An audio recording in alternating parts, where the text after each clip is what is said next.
श्री कृष्ण कहते हैं मुख्य द्वार के पास भूल से भी ना रखें ये 3 चीजें, आती है दरिद्रता।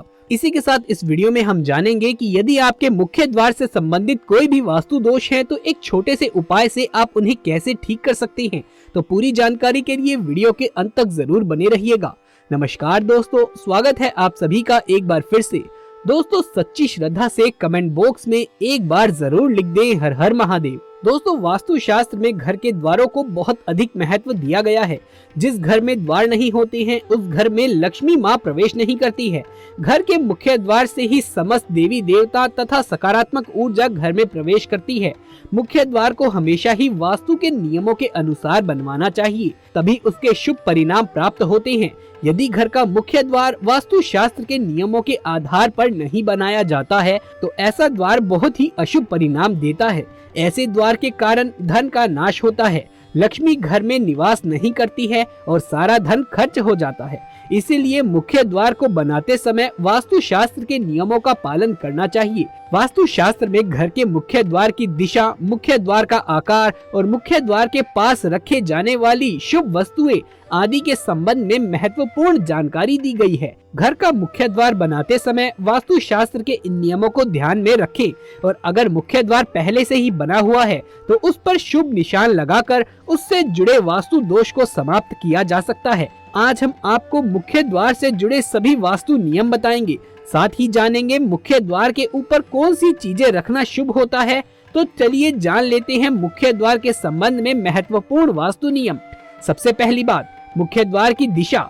वास्तु शास्त्र में मुख्य द्वार की दिशा का बहुत अधिक महत्व है। गलत दिशा में बना हुआ मुख्य द्वार अशुभ फल देता है। मुख्य द्वार के लिए सर्वोत्तम दिशा उत्तर, पूर्व तथा उत्तर पूर्व दिशा ही सर्वथा उचित मानी गई है। इन दिशाओं में मुख्य द्वार बनाने से उस घर में रहने वाले लोगों का विकास होता है, उस घर में सुख शांति बनी रहती है। मुख्य द्वार कभी भी दक्षिण तथा दक्षिण पश्चिम अथवा दक्षिण पूर्व दिशा में नहीं बनवाना चाहिए। दूसरी बात है मुख्य द्वार का आकार। वास्तु शास्त्र के अनुसार आयताकार मुख्य द्वार ही सर्वश्रेष्ठ होता है। घर का मुख्य द्वार हमेशा ही 2 पल्लों का होना चाहिए।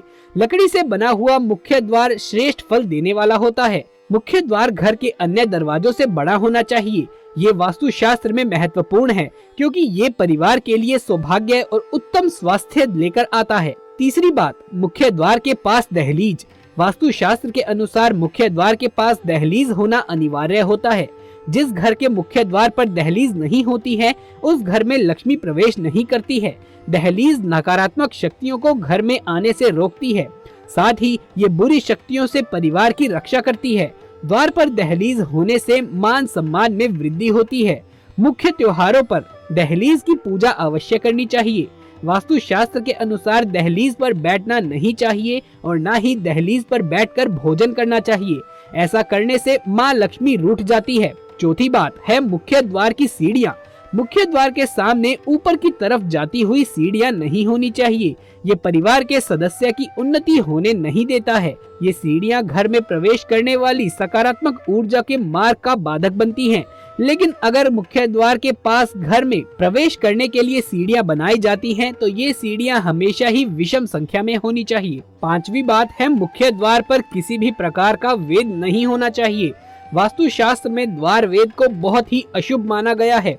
यदि मुख्य द्वार पर किसी वस्तु अथवा पेड़ की छाया पड़ती है तो इससे द्वार वेद निर्माण होता है। इसीलिए ध्यान रहे मुख्य द्वार के सामने कोई भी बड़ी दीवार, चट्टान या पेड़ नहीं होना चाहिए। मुख्य द्वार पर इन वस्तुओं की छाया पड़ने पर वास्तु दोष निर्माण होता है। छठी बात है द्वार का अपने आप खुलना होता है अशुभ। वास्तु शास्त्र के अनुसार बिना हाथ लगाए ही द्वार का अपने आप ही खुलना बहुत ही अशुभ होता है। जिस घर के द्वार अपने आप ही खुल जाते हैं उस घर के लोग सदा सर्वदा किसी न किसी रोग से पीड़ित रहते हैं। ऐसे घर में बुरी शक्तियों का वास होता है, इसीलिए ऐसे द्वार को तुरंत से ठीक करवा लेना चाहिए। सातवीं बात, द्वार अपने आप ही बंद होना। वास्तु शास्त्र में द्वारों को अपने आप ही बंद होना भी अशुभ माना गया है। जिस घर के द्वार अपने आप ही बंद हो जाते हैं उनके कुल का नाश हो जाता है। ऐसे घर में रहने वाले लोगों की कभी तरक्की नहीं होती है। द्वार पर आई किस्मत भी लौट जाती है, जिससे घर में शोक और दरिद्रता का वातावरण बना रहता है। आठवीं बात है मुख्य द्वार की सजावट।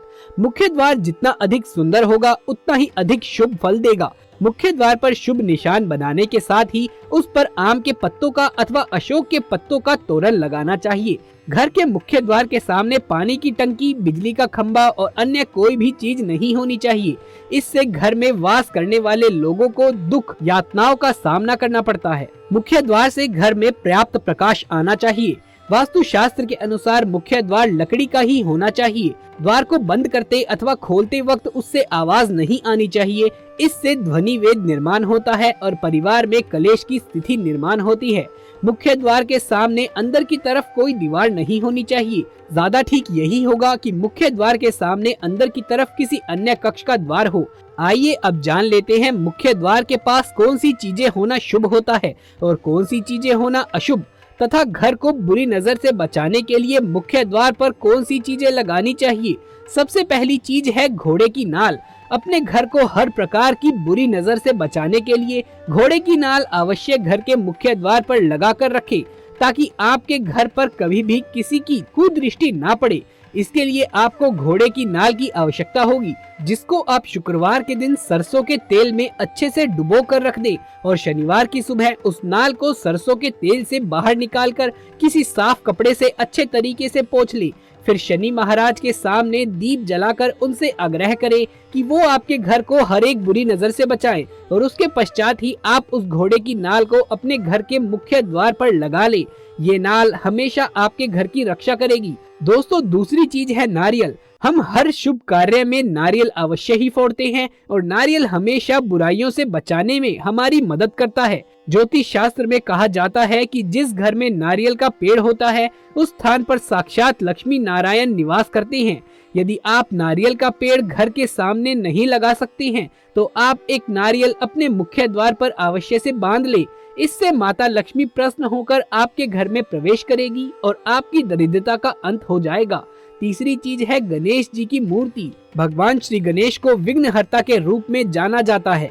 यदि आप अपने घर के मुख्य द्वार पर भगवान श्री गणेश की मूर्ति रख देते हैं तो बप्पा आपकी हमेशा बुराइयों से रक्षा करेंगे और आपके घर में हमेशा सकारात्मक ऊर्जा का वास होगा। चौथी चीज है नींबू मिर्च। शास्त्रों के अनुसार घर के बाहर नींबू मिर्च अवश्य ही लटकानी चाहिए। इससे माता लक्ष्मी की बड़ी बहन अलक्ष्मी घर में प्रवेश नहीं करती है। अलक्ष्मी के घर में प्रवेश करने से दरिद्रता आती है, इसलिए उन्हें हमेशा ही घर के बाहर ही रखना चाहिए। पांचवी है रुद्राक्ष की माला। यदि आपके घर के किसी सदस्य को किसी कार्य में सफलता हासिल नहीं हो रही है और इस कारण से घर के लोग निराश रहते हैं तो सोमवार के दिन आप अपने घर के मुख्य द्वार के अंदर की ओर 108 पंचमुखी रुद्राक्ष की माला लटका दें अथवा इनका तोरण बनाकर लगा दें। इससे घर में रहने वाले सदस्यों के हर कार्य सफल होते हैं। आपके घर के मुख्य द्वार के आसपास झाड़ू बिल्कुल भी ना रखें, इससे देवी लक्ष्मी रूठ जाती है। झाड़ू को ऐसे स्थान पर रखना चाहिए जहां पर किसी की नजर उस पर ना पड़े। बाहरी लोगों को आपकी झाड़ू कभी भी दिखाई नहीं देनी चाहिए, इससे धन का खर्च बढ़ता है। मुख्य द्वार को हमेशा ही स्वच्छ रखना चाहिए। टूटी हुई चौखट अथवा दहलीज भी अशुभ परिणाम देती है। मुख्य द्वार को हफ्ते में एक बार गौमूत्र से स्वच्छ करना चाहिए। इससे नकारात्मक शक्ति नष्ट होकर घर में सुख समृद्धि आती है। गौमूत्र को हिंदू धर्म में अत्यंत पवित्र माना जाता है। इसे गंगा जल के समान माना गया है, इसीलिए इसका उपयोग अवश्य ही करना चाहिए। तो दोस्तों, इस प्रकार से वास्तु शास्त्र में मुख्य द्वार से संबंधित वास्तु नियम बताए गए हैं। तो उम्मीद करते हैं आपको आज का हमारा ये वीडियो पसंद आया हो। यदि ये वीडियो अच्छा लगा है तो इसे एक लाइक करके अपने दोस्तों और रिश्तेदारों में ज्यादा से ज्यादा शेयर कर दें। आगे भी ऐसे वीडियोस देखते रहने के लिए हमारे चैनल को सब्सक्राइब करके पास वाले बेल आइकन को भी दबा लें। कमेंट बॉक्स में जय श्री कृष्ण, जय माता लक्ष्मी लिखना बिल्कुल भी न भूलें। जल्द मुलाकात होगी आपसे किसी अगली वीडियो में। तब तक के लिए आप सभी का धन्यवाद। हर हर महादेव।